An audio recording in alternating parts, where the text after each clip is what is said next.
जय श्री राम।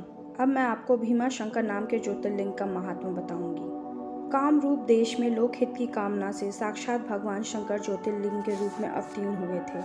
उनका वह स्वरूप कल्याण और सुख का आश्रय है। पूर्व काल में एक महापराक्रमी राक्षस हुआ था जिसका नाम भीम था। वह करकटी तथा कुंभकर्ण का पुत्र था। एक बार उसने अपनी माता से पूछा, माँ मेरे पिताजी कहाँ हैं? तुम अकेले क्यों रहती हो? मैं ये सब बात जानना चाहता हूँ। वो बोली, बेटा रावण के छोटे भाई कुंभकर्ण तेरे पिता हैं। भाई सहित उनको श्री राम जी ने मार डाला। मेरे पिता का नाम करकट और माता का नाम पुष्कसी था। विराध में मेरे पिता थे जिन्होंने पूर्व काल में राम ने मार डाला।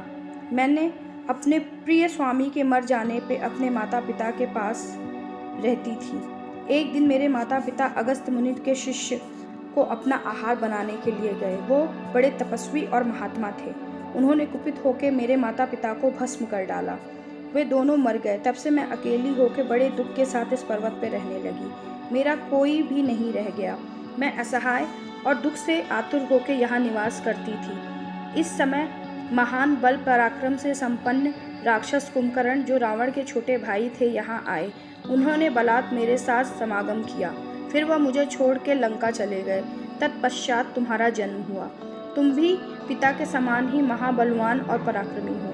अब मैं तुम्हारे ही सहारे यहाँ पे जीवन व्यतीत कर रही हूँ। ये बात सुन के भयानक पराक्रमी भीम कुपित होकर ये विचार करने लगा, मैं विष्णु के साथ कैसे बर्ताव करूँ कि इससे जिन्होंने मेरे पिता का वध किया मैं उससे अपने पिता के वध का प्रतिशोध ले सकूं। ऐसा निश्चय करके भीम तपोवन में चला गया। उसने ब्रह्मा जी की प्रसन्नता के लिए 1000 वर्षों तक महान तप किया। तपस्या के साथ साथ वो मन ही मन ईष्ट देव का ध्यान किया करता था। उसकी तपस्या से प्रसन्न होकर ब्रह्मा जी ने कहा कि तुम्हारी जो इच्छा हो वो वर मांग लो। उसने कहा कि आप मुझे महाबलशाली बना दीजिए। वर प्राप्त करके वो अपनी माता के पास आया। उसने कहा, माँ अब तुम मेरा बल देखो। मैं इंद्र आदि देवताओं और इनकी सहायता करने वाले श्री हरि महान का संहार करके तुम्हारे सामने प्रस्तुत होऊंगा। ऐसा करके भयानक पराक्रमी भीम ने पहले इंद्र आदि देवताओं को जीत लिया। उन सबको अपने अपने स्थान से बाहर निकाल दिया। तदंतर देवी देवताओं की प्रार्थना से पक्ष लेने वाले श्री हरि को भी युद्ध में उसने हराया। फिर प्रसन्नता पूर्वक पृथ्वी को जीतना प्रारंभ किया। सबसे पहले वह कामरूप देश के राजा सुदक्षिण को जीतने के लिए गया। वहां के राजाओं के साथ उसका भयंकर युद्ध हुआ। उन दिनों उनकी साध्वी पत्नी राजवल्लभा दक्षिणा प्रेम पूर्वक पार्थिव पूजन किया करती थी। वे दाम्पत्य अनन्य भाव से भक्तों का कल्याण करने वाले भगवान शंकर का भजन करते और प्रतिदिन उन्हीं की आराधना में तत्पर रहते। इधर वह राक्षस वर्ग के अभिमान से मोहित होकर यज्ञ कर्म आदि सभी धर्मों का लोभ करने लगा और सबसे कहने लगा, तुम लोग सब कुछ मुझे ही दे दो। दुरात्मा राक्षस की बात सुन के ऋषि मुनि को बहुत क्षोभ हुआ। तब सब देवता तथा ऋषि मुनि अत्यंत पीड़ित होकर महाकोशी के तट पर गए और शिव आराधना करने लगे। इस प्रकार से स्तुति करने पे भगवान शिव अत्यंत प्रसन्न होकर देवताओं से बोले, देवगण तथा महर्षियों मैं प्रसन्न हूँ। वर मांगो, तुम्हें कौन सा कार्य सिद्ध करके दूँ।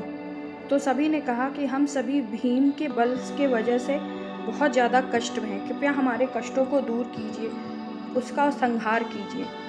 तब महादेव ने कहा, देवताओं, कामरूप देश के राजा सुदक्षिण मेरे श्रेष्ठ भक्त हैं। उनसे मेरा एक संदेश कह दो कि वो मेरी जिस प्रकार पूजा आराधना कर रहे हैं करते रहे। मैं उनके रक्षा के लिए अवश्य आऊँगा। इधर भगवान शिव अपने गणों के साथ और लोकहित की कामना से अपने भक्त की रक्षा करने के लिए सादर उनके निकट गए और गुप्त रूप से वहीं ठहर गए।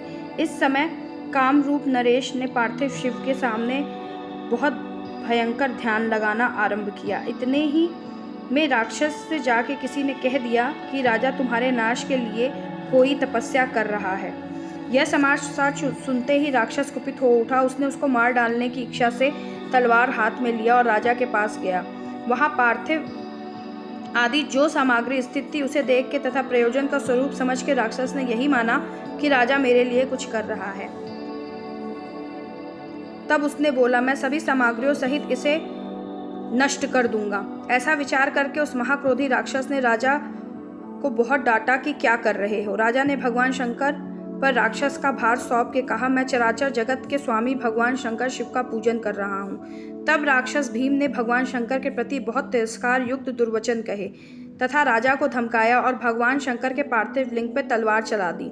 यह तलवार उस पार्थिव लिंग का स्पर्श भी नहीं कर पाई और साक्षात भगवान वहां प्रकट हो गए और बोले, देखो, मैं भीमेश्वर हूँ और अपनी भक्त की रक्षा के लिए प्रकट हुआ हूँ। मेरा पहले से ही यह व्रत है कि मैं सदा अपने भक्तों की रक्षा करूँ, इसलिए भक्तों के सुख देने वाले मेरे बल की और दृष्टिपात करो। ऐसा कह के भगवान शिव ने पिनाक से उसकी तलवार के 2 टुकड़े कर दिए।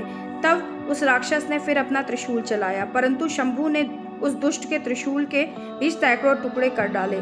तदंतर शंकर जी ने उसके साथ घोर युद्ध किया और उसके बाद उसका संहार कर दिया। तदंतर भगवान शंकर की कृपा से इंद्र आदि समस्त देवी देवताओं को, मुनीश्वरों को शांति मिली तथा संपूर्ण जगत में शांति छा गई। उस समय देवताओं ने, विशेषतः मुनियों ने भगवान शंकर से प्रार्थना की कि प्रभु, आप यहाँ लोगों को सुख देने के लिए सदा निवास करें। यह देश निंदित माना गया है, यहाँ आने वाले लोग प्राय दुखी को प्राप्त करते हैं, परंतु आपके दर्शन करने से यहाँ सबका कल्याण होगा। आप भीमाशंकर नाम से विख्यात होंगे, सबके संपूर्ण मनोरथ की सिद्धि करेंगे। आपका यह ज्योतिर्लिंग सदा पूजनीय और समस्त आपत्तियों का निवारण करने वाला होगा। इनके इस प्रकार प्रार्थना करने पे लोकहित एवं भक्त वत्सल परम शिव प्रसन्नता पूर्वक वहीं स्थित हो गए। जय महाकाल, जय महाकाली। अपने भक्तों पर सदैव इसी तरह से कृपा दृष्टि बनाए।